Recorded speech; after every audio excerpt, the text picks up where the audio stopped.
So here we have the Hyundai i10 on a 19 plate. I'm going to start off by hopping inside the car and running through some controls first of all. Briefly before we climb inside the car, I think it's well worth seeing the boot space available to you as well. As you can see, given the size of the car, we have plenty of space. You can increase it further by folding down the 50/50 split folding rear seat as well. Okay, now that we're inside the car, we're going to start with the dials. Over on the left-hand side, we have the rev counter, we have the speedometer in the centre, and on the right-hand side, the coolant temperature gauge and fuel gauge. Also in the centre, you can see the total miles for this car, which are only 1,928, so very low mileage.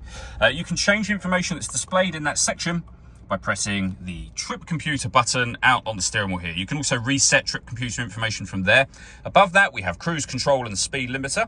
On the left-hand side, stereo and phone controls, including voice activation for the phone as well. You'll only be able to use that once you pair the phone up to the car, which is done over on the touchscreen.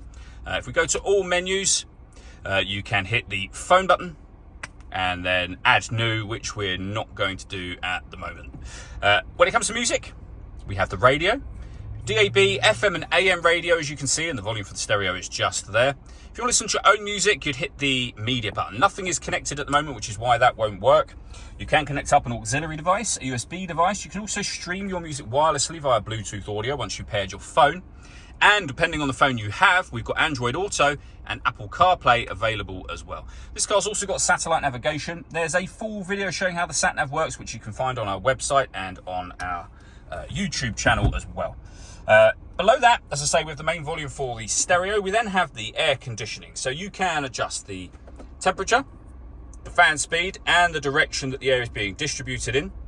The air conditioning is on at the minute.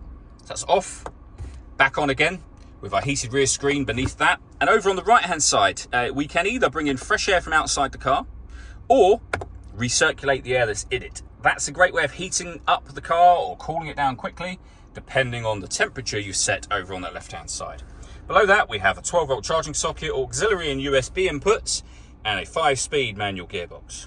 All that leaves me to say is thank you for taking the time to watch this video. If you'd like to come and see the ULEZ compliant car for yourself and have a test drive, please feel free to call either of our MJA sites. We'd love to hear from you soon.